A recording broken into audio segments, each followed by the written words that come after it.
Entonces, esta visualización de histogramas es muy útil porque nos muestra la distribución completa de los valores dentro de una variable. Veamos otro ejemplo de histogramas. En este caso estamos mirando datos sobre los atletas que participaron en los Juegos Olímpicos del 2016. Hemos extraído dos data frames de estos datos. Todos los ganadores de medallas en gimnasia masculina y todos los ganadores de medallas en remo masculino.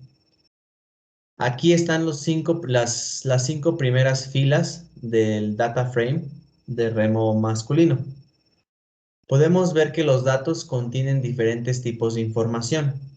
Qué tipo de medalla ganó cada competidor y también la altura y el peso de cada competidor.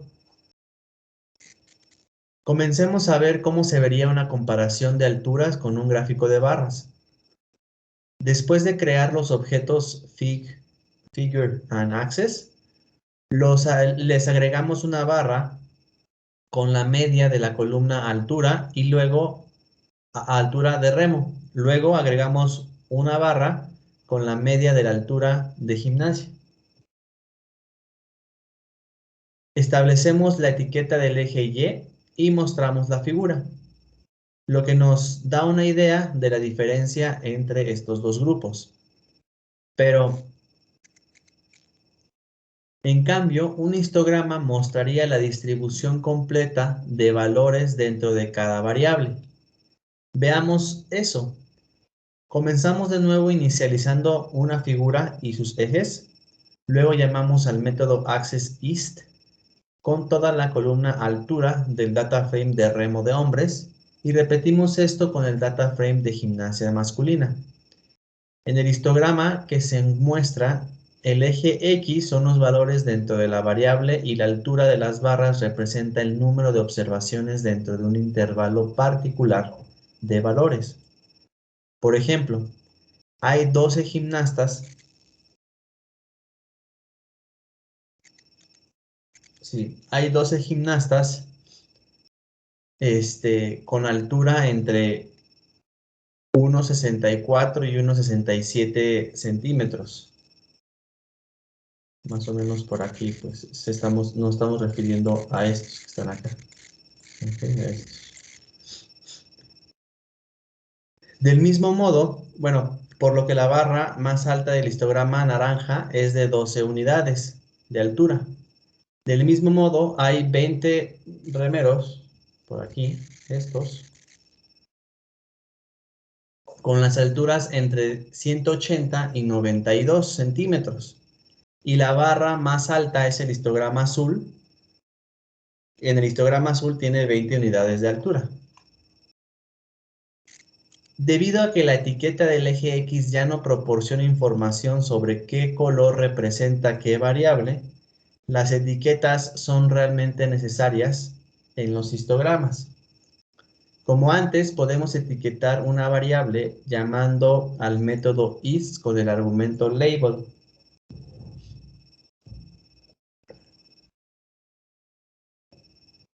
Y luego llamamos al método legend antes de llamar a plt.show, de modo que aparezca una leyenda de modo que aparezca la leyenda en la figura. Quizás se pregunten cómo Matplotlib decide cómo dividir los datos en las diferentes barras. Eso ya lo vimos anteriormente.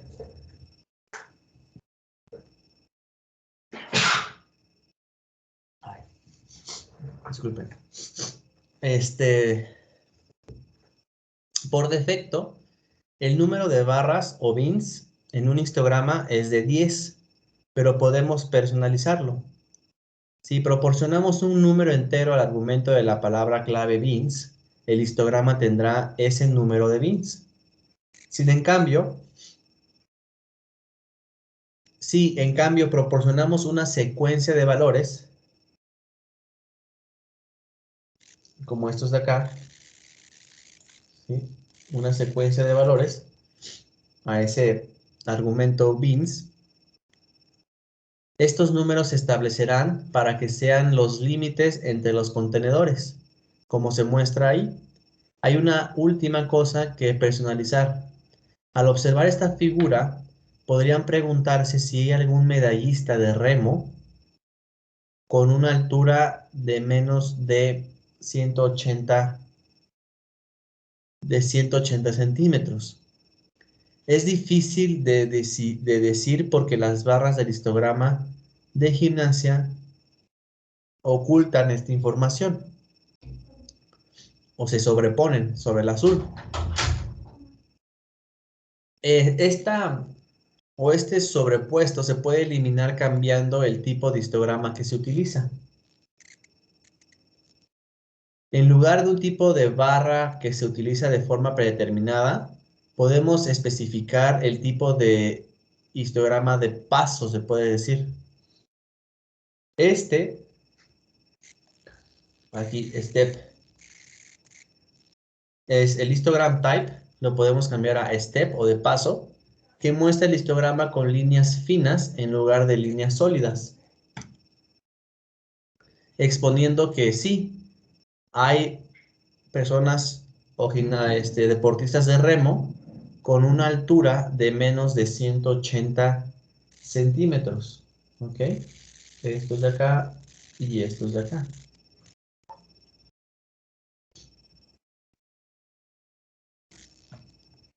¿Hecho? Bueno.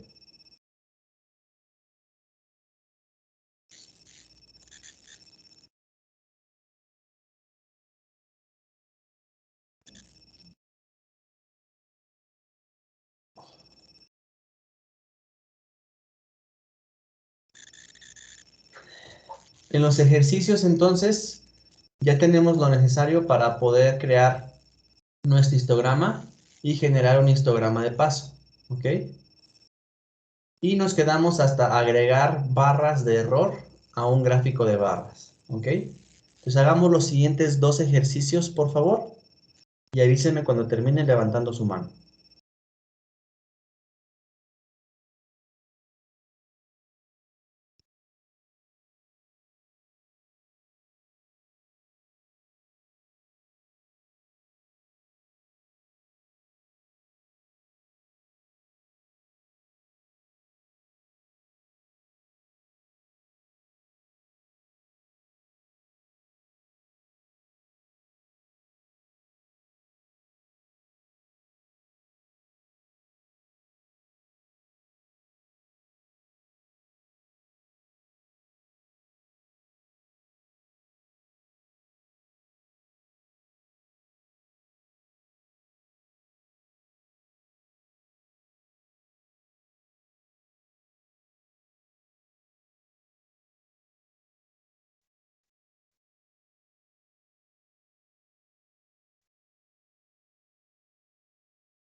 ¿Ya acabaron José y Sara? Sí, profesor. Profe.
Vamos a dar unos minutos más para que terminen más personas. Y seguimos.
Excelente.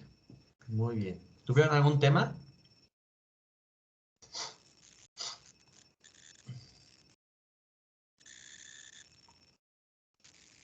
Debe salirles así y así.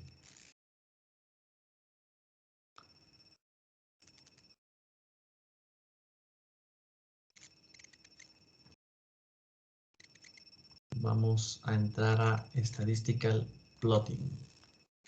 ¿Cómo graficamos de manera estadística? ¿Vale? Entonces vimos cómo crear histogramas que comparan distribuciones de datos. ¿Cómo podemos hacer que estas comparaciones sean más formales? El trazado estadístico es un conjunto de métodos para utilizar la visualización para hacer comparaciones. Aquí veremos dos de estas técnicas. Primero es el uso de barras de error en los gráficos. Estos son marcadores adicionales en una gráfica o gráfico de barras que nos dicen algo sobre la distribución de estos datos. Los histogramas que hemos visto en la lección anterior muestran la distribución completa. En cambio, las barras de error resumen la distribución de los datos en un número, como la desviación estándar de los valores.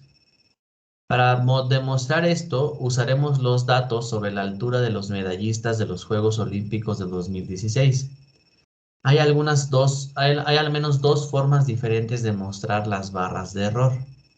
Aquí agregamos la barra de error como argumento en la gráfica de barras, que es esta. ¿Okay? Este argumento es el que agregamos.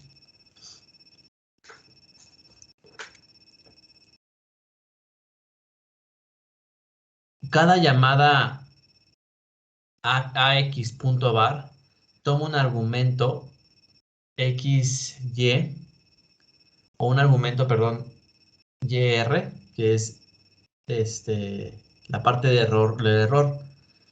Bueno, primero toma dos argumentos x y y, ¿no? El x y el y que normalmente usamos. En este caso, y es la media de la columna de la altura, ¿ok? Estamos sacando aquí la media de altura. El argumento de la palabra clave YRR toma un número adicional. En este caso estamos tomando la desviación estándar, ¿okay? De la columna de altura. Y la mostramos con un marcador vertical. ¿Okay? Aquí está el gráfico. Es útil porque resume la distribución completa que vimos en los histogramas en dos números, el valor medio, que es la barra, y la dispersión de los valores, cuantificados como desviación estándar. Entonces podemos ver que acá esta línea vertical es más grande que esta línea vertical. Entonces es decir que existe mayor desviación en los datos de las alturas de los medallistas de remo que la dispersión, o es más dispersión que los medallistas de gimnasia. ¿Okay? Y esas son las barras de error que nos pueden decir qué tan dispersos están nuestros datos de acuerdo a la variable que estemos calculando. También podemos agregar barras de error a un gráfico de líneas. Por ejemplo, veamos los datos meteorológicos que usamos en el primer capítulo de este curso. Para trazar estas dos datos con barras de error, usaremos el método barra de error de Access. ¿Okay? Aquí, este es el nuevo gráfico que se llama error bar. Al igual que el método de la gráfica, este método también se también tomo una secuencia de valores X, en este caso la columna mes. ¿Ok? Aquí está la columna mes. Y una secuencia de valores Y, en este caso la columna con las temperaturas mensuales promedio normales, que son estas. Además, el argumento de la palabra clave Y error, ¿ok? Que toma la columna de los datos que contienen las desviaciones estándar de las temperaturas medias mensuales. Y entonces, al igual que antes, esto agrega marcadores verticales en nuestro gráfico que se vean de esta manera. ¿Qué es lo que pasa? Aquí podemos ver, ¿sí?, que en ciertos meses la desviación estándar es más grande que otros, ¿no? Aquí las desviaciones son grandes, las desviaciones son pequeñas, y podemos ir viendo cuál es la distribución o dispersión de nuestros datos en cada uno de los meses. Y pues bueno, la segunda técnica de visualización estadística que veremos es el diagrama de cajas. Una técnica de visualización inventada por John Tukey, posiblemente el primer científico de datos. Se implementan como un método de objeto access. Podemos llamarlo como una secuencia de secuencias. En este caso, creamos una lista con la columna altura de remo masculino y la columna altura de gimnasia masculina y pasamos una lista al método. Debido a que el diagrama de cajas no conoce las etiquetas de cada una de las variables, lo haremos por separado, etiquetando también el eje Y finalmente mostramos la figura que se ve como esto. Este tipo de gráfico nos muestra varios hitos en cada distribución. La línea roja o naranja indica la altura media. ¿Ok?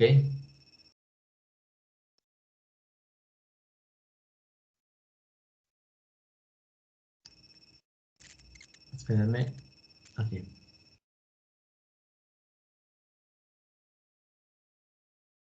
La mitad de las alturas es la mediana.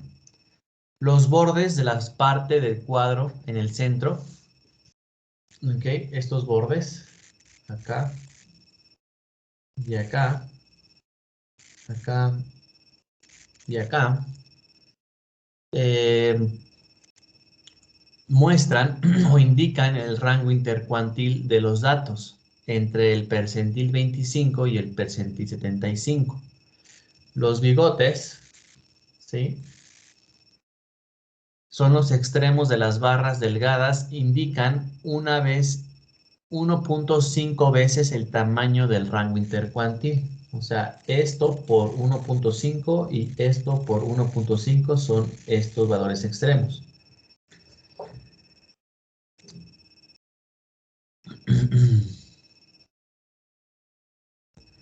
Esto debería abarcar aproximadamente el 99% de la distribución de los datos distribuidos normales.